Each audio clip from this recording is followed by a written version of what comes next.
June 8, 1944. 2 days after D-Day, the beaches of Normandy are holding, barely. The Allied beachhead is still fragile. The mulberry harbors are still being assembled on the sand. The German 15th Army, 150,000 men sitting in the Pas-de-Calais, has not moved. Not a single division. Not one order to reinforce. And in Berlin, that is about to change. German High Command has spent 48 hours analyzing the Normandy landings. The conclusion is forming. The real invasion, not a feint. The order is being drafted. The 1st SS Panzer Division and the Panzer Regiment Grossdeutschland are to begin moving immediately, west, toward Normandy. If those divisions reach the beachhead, the Allied foothold in France may not survive. Then a radio message arrives from a trusted agent in England, a man the Abwehr has relied on for 3 years, a man who has never been wrong. He says Normandy is the feint. The real invasion is still coming. Pas-de-Calais. Hold the line. Colonel Cramer reads the report, writes in red pen underneath it, confirms the view already held by us that a further attack is to be expected in another place. The order to move the Panzer divisions is cancelled. The 15th Army stays. What no one in Berlin knows, what no one will know for decades, is that the agent who just saved the Allied invasion does not exist. His network of 27 sub-agents across Britain does not exist. The army of 150,000 men massing in southeast England does not exist. Every word of it was fiction, constructed in a London office, transmitted by a man the Germans trusted completely, and the British had almost turned away. You are watching Liberty Frontline WW2. If you want to hear the full story of the largest military deception in the history of warfare, the Ghost Army, the fake general, the double agents, and the 2 days that saved D-Day, hit that like button and subscribe to Liberty Frontline WW2. Every file we open is the version buried in after-action reports and declassified intelligence records. Let's go. Late 1943. The war is turning. North Africa is won. Sicily has fallen. Italy has surrendered. The Eastern Front is bleeding Germany white.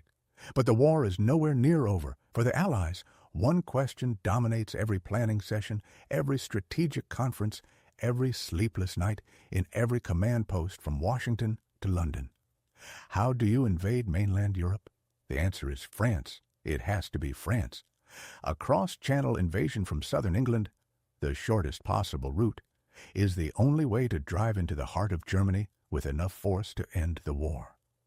At the Tehran Conference in November 1943, Churchill, Roosevelt, and Stalin formalized the decision. The invasion is codenamed Operation Overlord. Target date, May 1944. But France means the English Channel, and the English Channel means one brutal geographical reality. There are only 2 realistic crossing points, the beaches of Normandy in the west, or the Pas-de-Calais in the east, the shortest point between England and France, just 21 miles of water. Every German strategic planner with a map could see both options, and they had been fortifying them for years. Field Marshal Erwin Rommel commands Army Group B, the force assigned to defend the French coastline. He has the German 15th Army, approximately 150,000 men, guarding the Pas-de-Calais. The German 7th Army, another 150,000 men, covers Normandy. Rommel has spent months reinforcing both positions with concrete bunkers, artillery emplacements, beach obstacles, and minefields. The real Allied invasion will hit Normandy.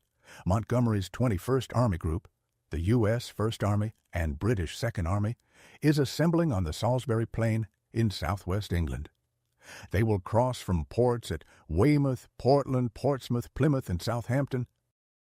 But if Germany knows that, if the 15th Army at Pas-de-Calais is free to reinforce Normandy, the Allied landing force will be outnumbered 2-1 on the most important beach in history. They need Germany looking the wrong way. In December 1943, a planning team at Supreme Headquarters Allied Expeditionary Force begins work on a deception operation under a temporary code name, Messpot. The team is led by Noel Wild, head of Ops B, SHAEF's dedicated deception staff. The initial plan is straightforward. Create the impression of a buildup of forces in southern England. Suggest a later invasion date. Keep German attention on Pas-de-Calais. It is submitted in early January 1944. Colonel David Strangeways, head of Montgomery's R-Force Deception Unit, reads it and is not impressed. He tears a copy of the plan apart in a meeting on February 23rd and announces he is rewriting it from scratch. The established planners assume he will return with minor modifications. What he submits instead stops the room cold. On February 18th, Winston Churchill reviews the codename list and selects a new one. Mess Spot is retired. The operation is now called Fortitude, and what Strangeways has designed is not just a deception. It is an entire alternative reality, a fake army, a fake general, a fake invasion force, built piece by piece until Germany cannot tell where the lie ends and the truth begins. The scale of what he is proposing has never been attempted before, not even close. Strangeways' plan has two parts, two entirely separate deceptions running simultaneously, each one designed to pin German forces in the wrong place. Together, they form the largest lie ever told in the history of warfare. The first is Fortitude North. The target, Norway. Hitler has always feared a British thrust through Scandinavia. Norway sits above the North Sea like a dagger, pointed at Germany's northern flank. It controls access to Swedish iron ore. It threatens the Baltic. Hitler has had it reinforced for years. By early 1944, he has divisions there that could otherwise be redeployed south to France if he ever became confident Norway was safe. Strangeways intends to make sure that never happens. A fictional British force is constructed, the British Fourth Army, headquartered at Edinburgh Castle. On paper, it consists of multiple corps, tens of thousands of men, all preparing to cross the North Sea and strike Norway's coastline. None of it exists. What does exist is Operation Sky, a dedicated radio deception program launched on March 22, 1944. A skeleton signal staff generates the full radio traffic of an active field army. Unit call signs, movement orders, supply requests, training schedules, exercise reports. The volume and pattern of traffic is designed to match exactly what German listening posts would expect to hear from a large formation preparing to deploy. The BBC cooperates.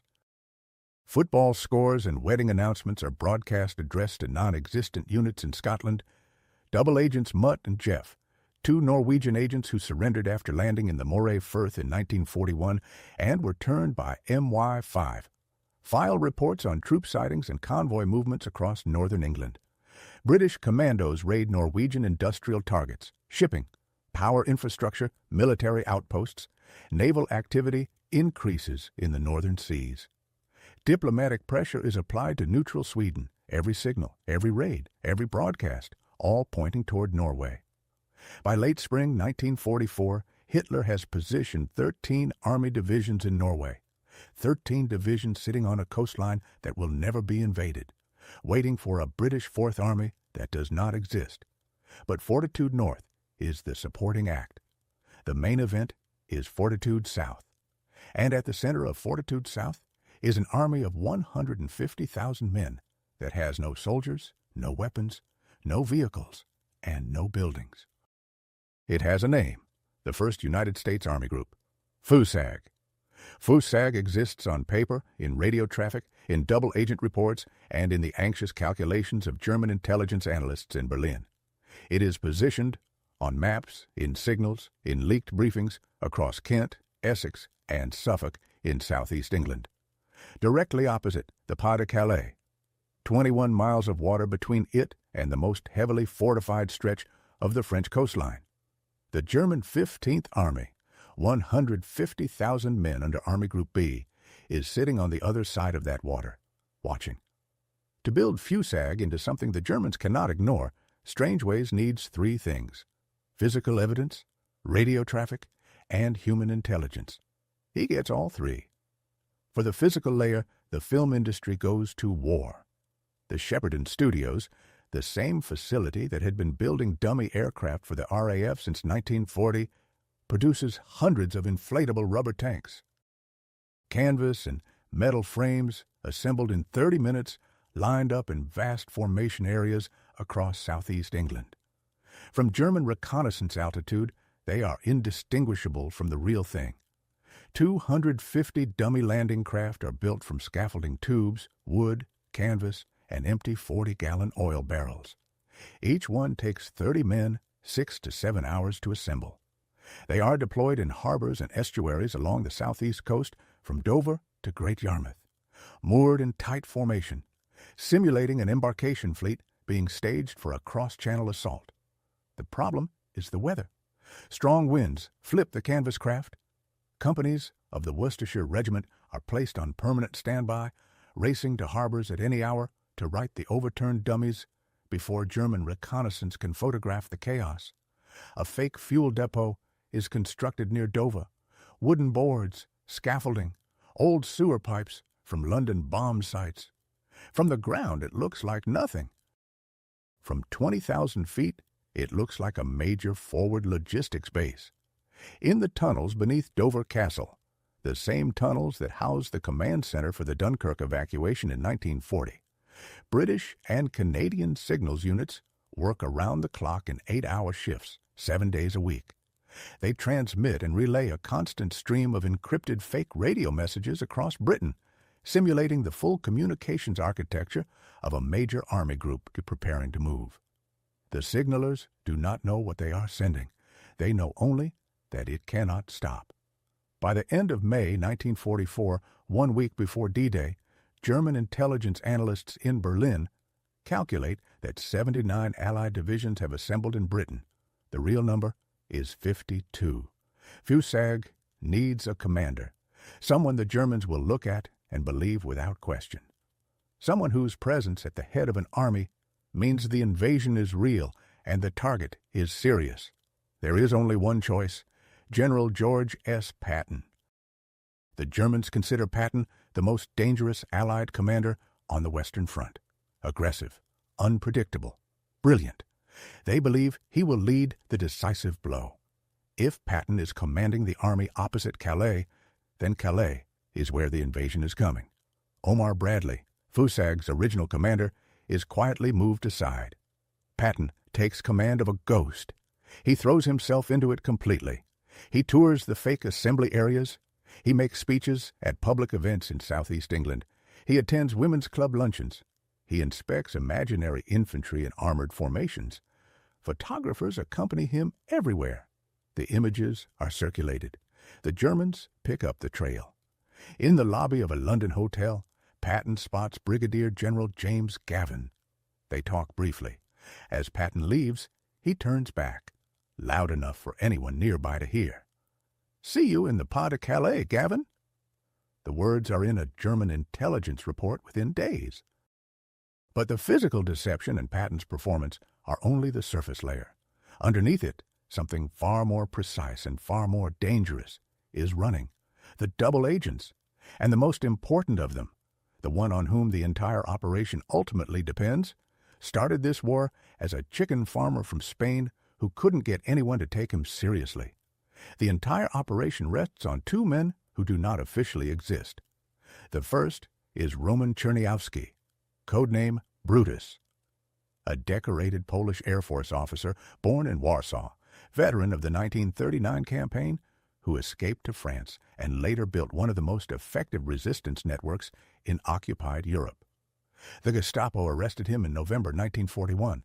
They gave him a choice, work for German intelligence or watch his entire network executed. He agreed. He was trained, equipped, and dispatched to Britain as a German asset. What the Germans do not know is that the moment Czerniawski lands in England in October 1942, he walks straight into M15, lays out everything, his handlers, his cipher keys, his reporting schedule, and asks to work as a double agent. From that moment forward, every message he sends to Berlin is approved, edited, and often written entirely in London. The second man is more extraordinary still. Juan Pujol Garcia, codename GARBO, a former Spanish chicken farmer, with zero intelligence training and no official connection to any intelligence service. In 1941, driven by what he later described as a personal hatred of fascism, he approaches the British embassy in Madrid and volunteers to spy for Britain. They turn him away. He is unknown, unvetted, and considered a liability. Undeterred, he travels to Lisbon, walks into the German Abwehr office, and convinces them he is a fanatical pro-Nazi sympathizer willing to spy on Britain from the inside. The Germans recruit him, pay him, and give him instructions. He then moves back to Lisbon and never goes near England at all.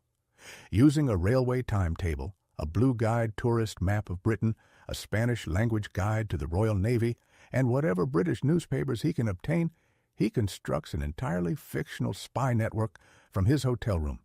He invents sub-agents, a Welsh nationalist in Swansea, a retired military officer in London, a seaman in Liverpool.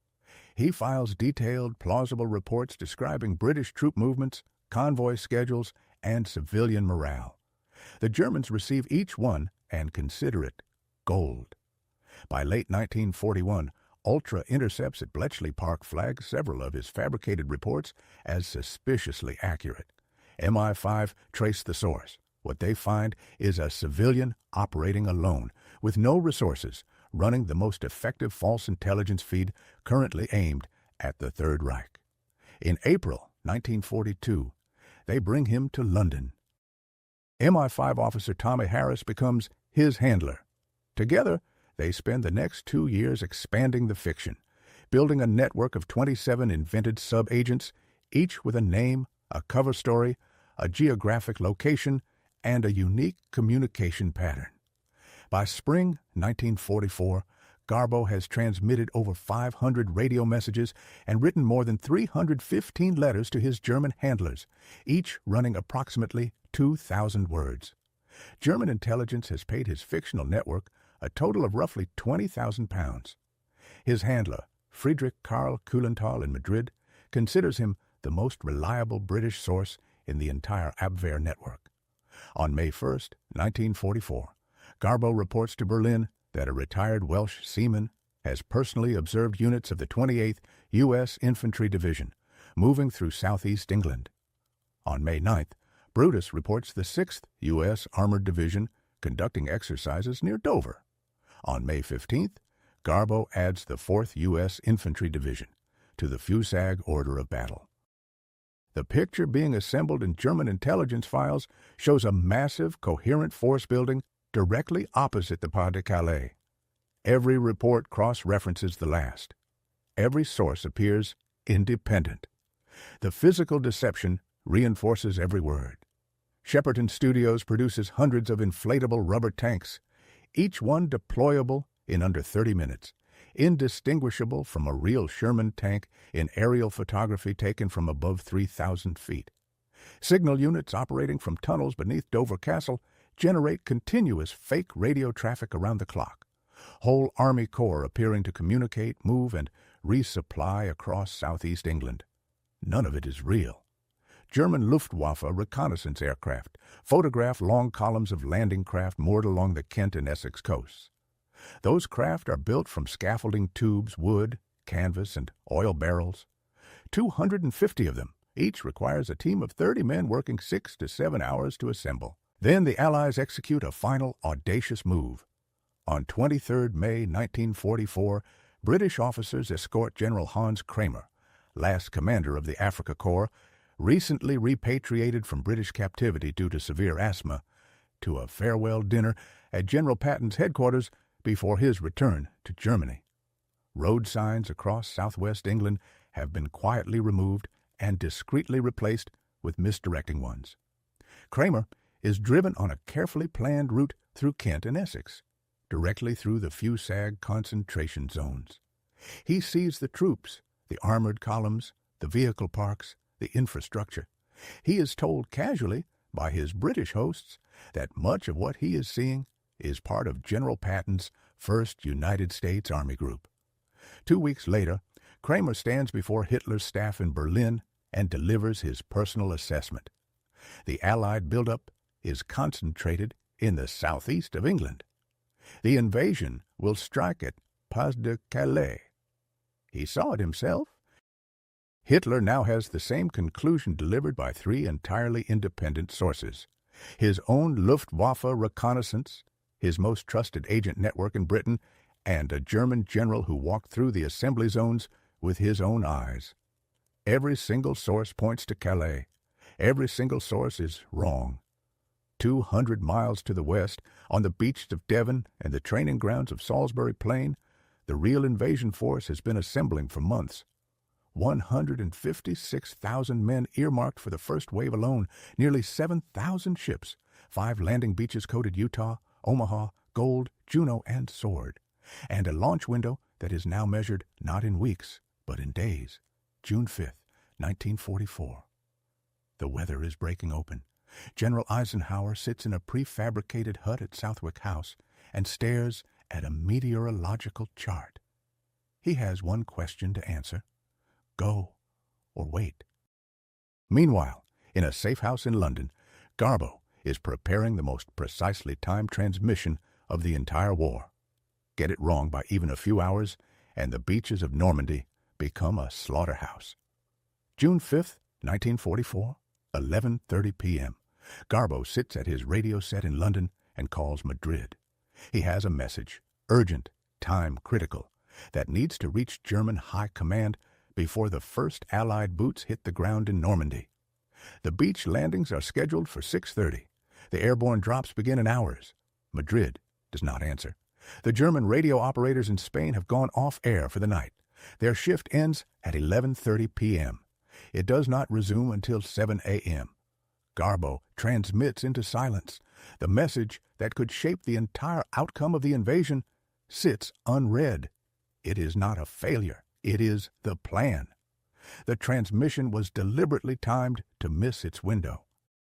British intelligence needed the message to arrive after the landings had begun, late enough that the Germans could not act on it in time to redirect their panzers toward the beaches, but early enough to maintain GARBO's credibility as a source who had genuinely detected the invasion before it happened. The timing is not accidental. It is calculated to the hour. At 0:16 on June 6th, 822 Allied aircraft begin dropping 13,000 paratroopers over the Cottonton Peninsula and the Orne River Valley.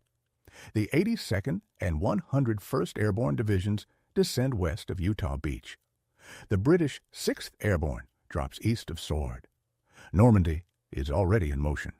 At 5 o'clock, the Allied naval bombardment opens. 600 warships fire on German positions along a 50-mile coastal front.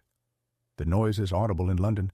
At 6:30, the first landing craft hit the beaches: Utah, Gold, Juno, Sword. The resistance is fierce but manageable.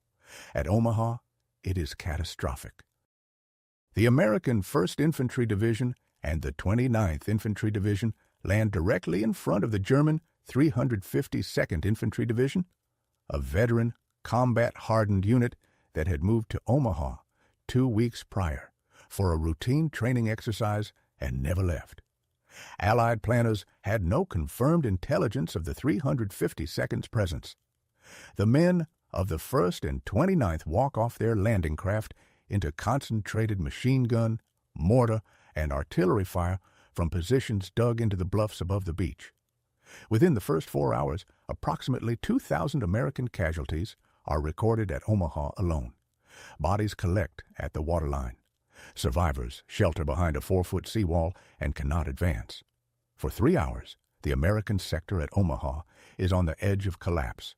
Field Marshal Erwin Rommel is not in France. He left on June 4th, his wife's birthday. He expected no invasion in deteriorating weather. He is driving through Germany when the first reports reach him. At German High Command, the response is paralysis. The 1st SS Panzer Division and the Panzer Lehr Division are positioned within striking distance of the Normandy beaches, close enough, if deployed within the first 6 hours, to reach the beachhead before the Allies consolidate. Movement orders are drafted, then held. Hitler is asleep.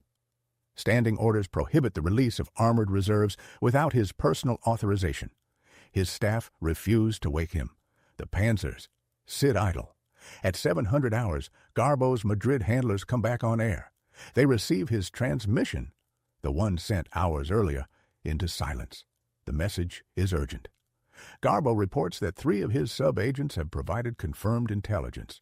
The Normandy landings are a diversion. Army Group Patton, 11 divisions, 150,000 men, remains fully concentrated in southeast England. The real invasion force is pointed at the Pas-de-Calais. Normandy is designed to draw out German reserves before the main blow falls. The message is relayed immediately to Berlin. Colonel Alexis von Rona at German Army Intelligence assesses it. He marks it credible. It goes to Field Marshal Wilhelm Keitel, then to Hitler. At 9 o'clock, Hitler is briefed on the Normandy landings. He listens. He does not panic. He says the Pas-de-Calais is still the target. The 15th Army, 150,000 men and 19 divisions, is to hold its position. The Panzer reserves are not to move. He tells his commanders they should not be deceived by what they are seeing in Normandy. He is, in that moment, quoting GARBO back at them, word for word. By the end of June 6th, 156,000 Allied troops are ashore at 5 beaches. Total Allied casualties for the day are approximately 10,000, killed, wounded, and missing. Roughly 4,400 are confirmed dead. It is brutal, but the beachhead holds, and 150,000 German soldiers are standing at Pas-de-Calais, watching a horizon where no ships will ever come.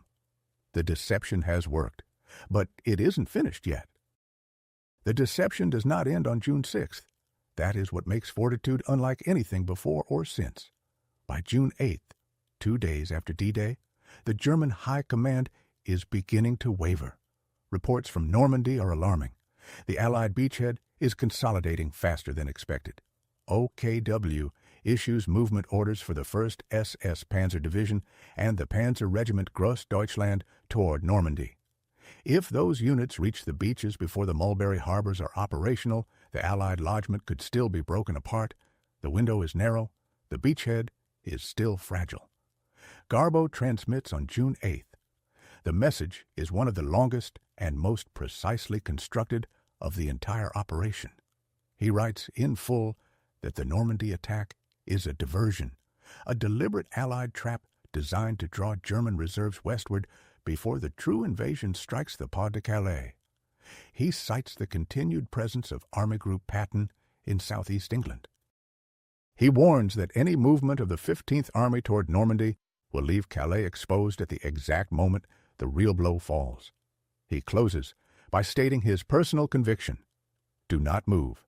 The main attack is still coming. The report reaches Colonel Friedrich Adolf Cramer at OKW Intelligence in Berlin. He reads it, he underlines it. He writes in red ink beneath the text, confirms the view already held by us that a further attack is to be expected in another place. He passes it to General Alfred Jodl, Chief of OKW Operations. Jodl passes it to Hitler. Field Marshal Keitel telephones Field Marshal von Rundstedt at 7:30 on June 10th with the order: the 1st SS Panzer Division is to remain at Pas-de-Calais. The Grossdeutschland Regiment stays in place. By June 11th, D+5, 326,000 Allied troops are ashore in Normandy. 50,000 vehicles, nearly 100,000 tons of equipment. The beachhead is no longer fragile. It is permanent. The 15th Army, 150,000 men, 19 divisions, does not move for another 7 weeks. Through all of July 1944, GARBO continues transmitting. Every message reaffirms the same conclusion. Patton is still in England. Fusag is intact. The main invasion has not yet come. German intelligence files the reports, assesses them, and holds its reserves in place. The 15th Army watches an empty horizon at Calais. Patton is touring airfields in southeast England, performing for German reconnaissance aircraft, going nowhere. On July 25th, General Omar Bradley launches Operation Cobra, the American Breakout, from St. Lo. 7 divisions punch through German lines on a front just over 4 kilometers wide. The Panzer reserves that could have stopped the Breakout are not there. They are standing at Calais, waiting for an invasion that will never come. The American armor pours through the gap.